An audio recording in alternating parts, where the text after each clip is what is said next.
Notes to Myself by Ashok Da Ranade. My fourth guru, Professor B.R. Devdhar, was an outstanding musicologist. Gentleman Magazine, January 2001.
This year is Professor B.R. Devdhar's birth anniversary.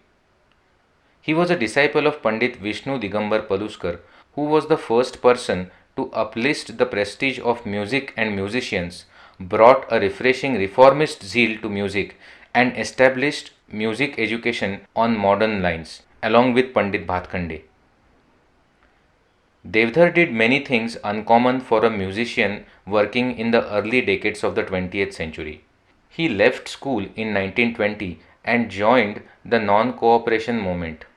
While learning Hindustani art music, he composed music for films during the years 1921 to 26, founded a school of music in 1925, and graduated in history and economics in 1930. On Pandit Paluskar's advice, he began learning Western art music as early as 1920. Devdhar's music school was a great center of attraction. Even the maestros loved to come to his school. Junior performers came to him because Devdhar provided them a platform. Students sought him out because he was a master teacher able to explain as well as demonstrate music, indeed a rare combination. Educated non musicians made it a practice to visit him because he was keen on promoting music as a culture and not merely as a skill to entertain patrons. Music was closely associated with Indian national identity, and persons of the stature of Sarojini Naidu, Annie Besant, Bipin Chandra Pal, and Pandit Madan Mohan Malviya visited his school. Obviously, Devdar projected an accommodative academicism which did not suffer from a bookish pallor. In the world of Hindustani music, unofficial honorific is often more valued. So was Devdhar's professorship. Ustads and Pandits from all gharanas and from every region were happy to visit, perform, or discuss at his school. Rajab Ali, Allauddin, Ali Akbar, Ravi Shankar, Sinde Khan, Bundu Khan, Ganpatrao Devaskar, Bade Gulam Ali Khan, and many other maestros performed at his school. He was an avid collector, discerning analyzer, and a patient teacher of Bandish. Bandish is the most basic composition valued by musicians.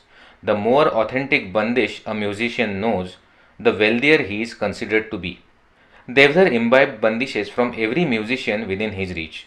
Whenever he went to a new place, he would hunt for old, forgotten, but knowledgeable musicians. He coaxed, cajoled, and finally persuaded them to part with their musical treasures. Once Devdar learned that one Patankar Bua, who was a music teacher in a Mumbai municipal school, knew a beautiful and rare tarana composition in an equally rare rag called Pancham. Devdar immediately started inviting Patankar Bua to special functions, began sending small presents to him, and even admired his shawl. Patankar Bua was also a man of the world. So one day he called Devdar aside and said, "You are so nice to me, many thanks. But tell me, what do you want from me?" Devdar candidly explained him his desire to learn the tarana. Patankar Bua immediately taught Devdar the composition. Devdar Master, as I came to know him later, used to narrate histories of many compositions before teaching them to me.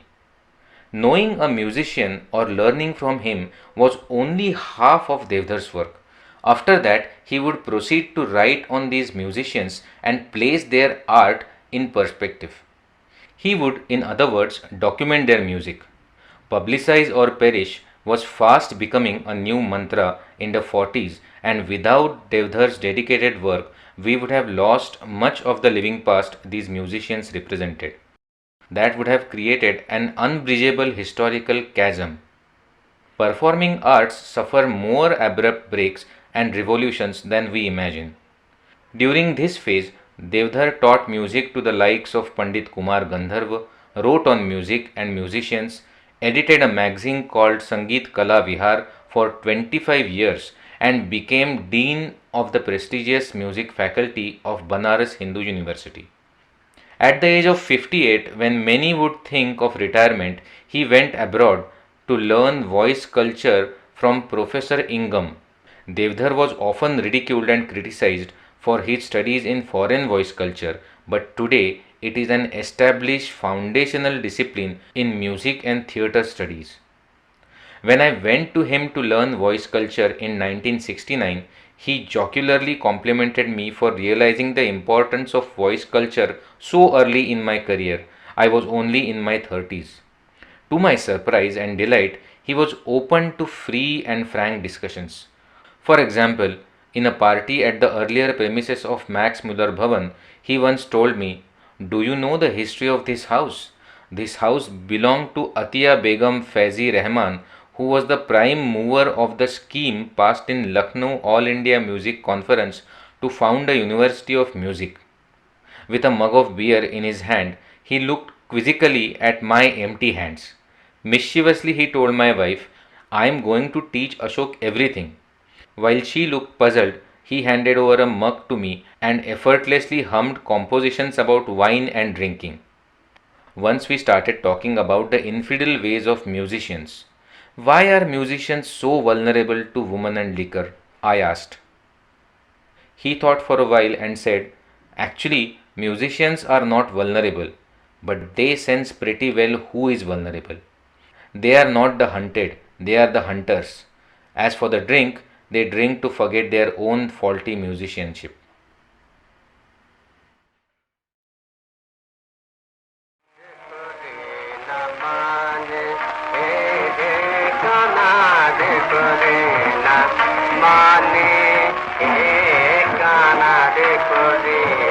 माने